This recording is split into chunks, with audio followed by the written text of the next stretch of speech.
சர்க்கம் 6. மக்களின் மகிழ்ச்சி வெள்ளம். புரோகிதர் சென்றவுடன் ராமன் நீராடி கட்டுப்பாடான மனத்துடன் நெடுந்தடங்கண்ணாளான பத்தினியுடன் அதாவது மைத்திலியுடன் சேர்ந்து ஸ்ரீமன் நாராயணனுக்கு பூஜை தோத்திரங்கள் செய்தார். பின் அக்னி காரியம் செய்ய முனைந்து முறைப்படி ஹவிஸ் நிறைந்த ஸ்ருக் என்ற கரண்டியை மிக பணிவுடன் எடுத்து முழு முதற் கடவுளுக்கு ஜுவாலை விட்டு பிரகாசிக்கும் அக்னியில் நெய் சேர்த்து ஆகுதி கொடுத்தார். அந்த அரசகுமாரர் மிகுந்திருந்த ஹவிஸ் அன்னத்தை புசித்தார். தனக்கு பிரியமானது நடக்க வேண்டும் என்று ஸ்ரீமன் நாராயணனை தியானித்து வேண்டி சீத்தையுடன் கூட மௌன நியமத்தை மேற்கொண்டு தன் மாளிகையில் இருக்கும் ஸ்ரீ விஷ்ணுவினுடைய அழகான திருச்சன்னதியில் தானே தர்ப்பங்களை படுக்கையாக விரித்து படுத்து கொண்டார். இரவில் ஒரு யாமம் மிகுந்திருக்கும் போதும் கண் விழித்து கொண்ட அவர் கட்டிடம் முழுவதிலும் அலங்கார வேலைகளை செய்தார். பின்னர் சூத மாகத வந்திகளின் செவிக்கினிய வாழ்த்து பாடல்களை கேட்டார். காலை சந்தியாதேவியை ஒருமைப்பட்ட மனத்துடன் துதித்து காயத்ரி ஜபம் செய்தார். தூய்மையான பட்டாடை அணிந்து கொண்டு ஸ்ரீமன் நாராயணனை தலைவணங்கி தொழுது தோத்திரங்களால் மகிழச் செய்தார். அந்தணர்களை கொண்டு வேத மந்திரங்களை சொல்ல சொன்னார். அவர்களுக்கென்ற கணீர் என்ற செவிக்கினிய புண்ணியாக மந்திர ஒலியும் வெளியே பேரிகை வாத்தியங்களின் பேரொலியும் சேர்ந்து அயோத்தி பட்டணத்தை நிறைத்தன. அயோத்தி மக்கள் அனைவரும் வைதேகியும் ராகவனும் இரவு முழுவதும் உபவாசம் இருந்தார்கள் என்பதை கேட்டு நிச்சயம் பட்டாபிஷேகம் நடைபெறும் என்ற நம்பிக்கை அடைந்து மிகவும் குதூகலித்தார்கள். மக்கள் எல்லோரும் ராம பட்டாபிஷேகத்தை பற்றி கேள்விப்பட்டு இரவு முடிந்து பொழுது புலர்ந்ததும் நகரத்தை அழகுபடுத்தினார்கள்.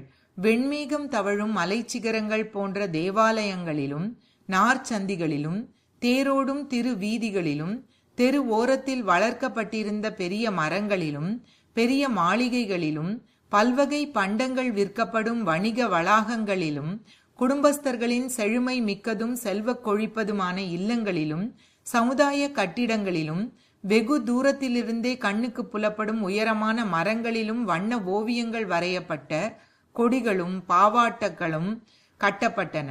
அப்போது பொதுமக்கள் நடனமாடும் ஆடவர், நடன பெண்டிர், இசை முழங்கிக் கொண்டிருந்த பாடகர்கள் ஆகியோரின் மனத்திற்கும் செவிக்கும் சுகமளிக்கும் இனிய ஓசைகளை கேட்டார்கள்.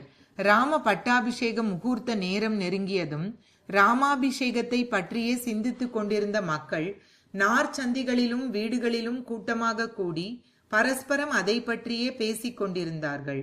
வீட்டு வாசற்படியில் கூட்டங்கூட்டமாக விளையாடி கொண்டிருந்த சின்னஞ்சிறு குழந்தைகளும் ராம பட்டாபிஷேகத்தை பற்றியே தங்களுக்குள் பேசிக் கொண்டார்கள். அந்த ராம பட்டாபிஷேக கொண்டாட்ட காலத்தில் பட்டணத்தின் ராஜபாட்டை மனம் மிக்க மலர்கள் தூவப்பெற்று நறுமண புகைகள் காட்டப்பட்டு சோபையுள்ளதாக செய்யப்பட்டது.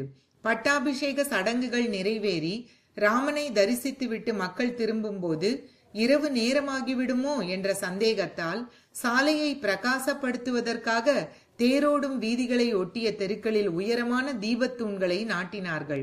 நகரத்தை இவ்வாறாக அலங்கரித்துவிட்டு ராம பட்டாபிஷேகத்தை எதிர்பார்த்து கொண்டு பட்டணத்து மக்கள் கூட்டமாக சேர்ந்து எல்லா நார்ச்சந்திகளிலும் சமுதாய கூடங்களிலும் தங்களுக்குள் அதை பற்றியே பேசிக்கொண்டு மன்னரை புகழ்ந்தார்கள். அடடா, இஷ்வாகு குல நந்தனர் மகாத்மா, இந்த மன்னர் எப்பேற்பட்டவர்!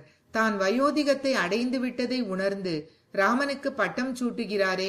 பழமையான சம்பிரதாயங்களை நன்றாக தெரிந்து கொண்டிருக்கும் ஸ்ரீராமன் நம்மை ஆள்பவராகி நீண்ட காலம் பரிபாலிக்கப் போகிறார் என்பது நமக்கு கிடைத்துள்ள அனுகிரகம்.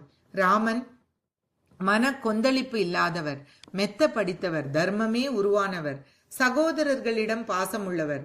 சகோதரர்களிடம் எவ்வளவு ஒட்டுதலோ அவ்வளவு பாசம் நம்மிடமும் உள்ளவர். மாசற்ற தர்மாத்மாவான மன்னர் தசரதர் நெடுநாள் வாழ்வாராக. அவருடைய நெஞ்ச கருணையால் பட்டாபிஷேகம் செய்விக்கப்பட்டவராக ராமனை காணப்போகிறோம். இவ்வாறெல்லாம் பட்டணத்து மக்கள் பேசிக் கொண்டிருந்ததை கேள்விப்பட்ட புறநகர் மக்கள் எல்லா திசைகளிலிருந்தும் வந்து கூடினார்கள். ராம பட்டாபிஷேகத்தை பார்ப்பதற்காக எல்லா பகுதிகளிலிருந்தும் அவர்கள் நகரத்திற்கு வந்தார்கள். ராமனுடைய அந்த பட்டணத்தை புறநகர் மக்கள் நிரம்பி வழியச் செய்தார்கள். மக்கள் கூட்டம் பெருகிக் கொண்டே போனதால் பருவ காலங்களில் சமுத்திரத்தில் எழும் அலையோசை போல பேரிரைச்சல் உண்டாயிற்று. பட்டாபிஷேகத்தை கண்டு கழிக்க வேண்டுமென்ற பேர் அவாவுடன் வந்த கிராமத்தார்களால் இந்திரனுடைய நகரம் போன்று அந்த பட்டணம் நீர்வாழ் பிராணிகளால் நிறைந்த மகா சாகரம் போல ஆயிற்று. ஸ்ரீமத் வால்மீகி ராமாயணம் அயோத்தியா காண்டத்தில் 6வது சர்க்கம் முற்றிற்று.